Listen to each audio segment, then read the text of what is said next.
If you are a real estate sector or other property buyers, you must watch this video because tax rates for non-filers are way higher. Welcome to Professionals Tax In. Imran Braich is here. After Federal Budget 2025, a lot of people are asking questions कि हमें किस साल का income tax return file करना है और कब income tax return file करना है, क्या हमें इनकम टैक्स रिटर्न फाइलिंग के साथ एटीएल सरचार्ज पे करना है और विदाउट पेइंग एटीएल सरचार्ज हमें इनकम टैक्स रिटर्न फाइल करना है. First of all you must know tax year starts from 1 July and ends on 30 जून. अगर हम करंट टैक्स ईयर की बात करें जो कि 30 जून 2025 को क्लोज होने जा रहा है, हमारा income tax year 2025 tax year 2025 है. अब हमने देखना ये है कि अगर आप इमीडिएट फाइलर होना चाहते हैं तो क्या आप अभी से टैक्स ईयर 2025 की इनकम टैक्स रिटर्न फाइल करके खुद को इमीडिएट फाइलर बना सकते हैं. The answer is no, because FBR 30 जून 2025 से पहले आपको current tax year filing allow नहीं करता.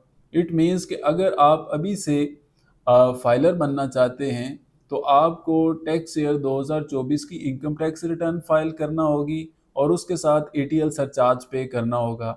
अगर आप इंडिविजुअल केस है तो आपको 1000 का एटीएल सरचार्ज पे करना है और आपका जो स्टेटस है वो 2 से 3 घंटे में एक्टिव टैक्स पेयर लिस्ट में शामिल कर दिया जाएगा. और अगर आपका स्टेटस एओपी का है देन आपको 10,000 का एटीएल सरचार्ज पे करना है और अगर आपका स्टेटस कंपनी का है देन आपको 20,000 का एटीएल सरचार्ज पे करना है और आपका जो नाम है वो एक्टिव टैक्स पेयर लिस्ट में शामिल कर दिया जाएगा. ये तो पोजीशन है 30 जून 2025 से पहले की.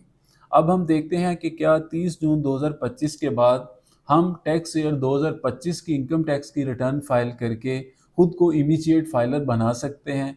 The answer is no. आपने देखना ये है कि 30 जून 2025 के बाद जैसे ही एफबीआर आपको अलाउ करता है कि आप अपनी इनकम टैक्स रिटर्न फाइल कर लें, उसकी due date normally as per law जो है वो है 30 सितंबर, जो कि 15 दिन से 1 माह तक एक्सटेंडेबल होती है.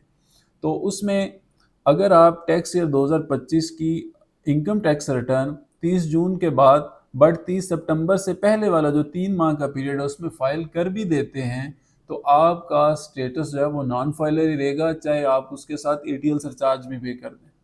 क्योंकि एटीएल सरचार्ज का कंसेप्ट होता है कि अगर आपने इनकम टैक्स रिटर्न 1 साल की जो है वो फाइल की है आफ्टर ड्यू डेट, तो एटीएल सरचार्ज का लिंक है आफ्टर ड्यू डेट के साथ. तो सो अगर आप विद इन ड्यू डेट 2025 की इनकम टैक्स की रिटर्न फाइल कर देते हैं 30 सितंबर से पहले ही और साथ एटीएल सरचार्ज भी पे कर देते हैं तो आपका स्टेटस सेम रहेगा, वो फाइलर स्टेटस में आप नहीं कन्वर्ट होंगे. तो इट मीन्स कि आप 2025 की इनकम टैक्स की रिटर्न फाइल करके कब एक्टिव टैक्स पेयर लिस्ट में जाएंगे, आपको 30 सितंबर तक वेट करना होगा. अगर डेट एक्सटेंड हो गई है 15 दिन या 15 दिन से ज़्यादा तो आपको तब उस डेट तक जो है वो लास्ट डेट ऑफ फाइलिंग तक आपको वेट करना है. उसके सब्सिक्वेंट डे पे आपका जो स्टेटस है फाइलर स्टेटस आपको एक्टिव टैक्स पेयर लिस्ट में प्रॉपर शामिल कर दिया जाएगा. अगर आप कोई ट्रांजैक्शन करना चाहते हैं और आप खुद को इमीडिएट फाइलर बनाना चाहते हैं तो इस टाइम पे आप इमीडिएट फाइलर तो बन सकते हैं टैक्स ईयर 2024 की इनकम टैक्स रिटर्न फाइल करके, लेकिन आप लेट फाइलर स्टेटस में फाइल करेंगे और लेट फाइलर स्टेटस में आपको प्रॉपर्टी परचेजिंग और प्रॉपर्टी सेलिंग पे रेट्स थोड़े ज़्यादा हैं. तो इट मीन्स आपको यहाँ पे थोड़ा कंप्रोमाइज़ करना पड़ेगा. अगर तो आप जो है वो एक ट्रांजैक्शन करना चाह रहे हैं और कॉस्ट और बेनिफिट एनालिसिस जो है उस ट्रांजैक्शन का आपको सूट करता है कि आपको उस ट्रांजैक्शन में बेनिफिट ज़्यादा और दूसरी तरफ आपको जो एक एक्स्ट्रा टैक्स पे करना पड़ रहा है लेट फाइलर की मद में वो इतना ज़्यादा नहीं है, तो इट मीन्स आपको इमीडिएट फाइलर हो जाना चाहिए और उस ट्रांजैक्शन को एग्जीक्यूट कर लेना चाहिए. और अगर आप एक रैंडम बायर हैं, आप प्रॉपर रियल इस्टेट सेक्टर में फ्रीक्वेंट ट्रांजैक्शंस नहीं करते और कॉस्ट बेनिफिट एनालिसिस भी आप पे उस तरह से एप्लीकेबल नहीं है, तो देन आप अगर आप होल्ड कर सकते हैं तो आप होल्ड करें.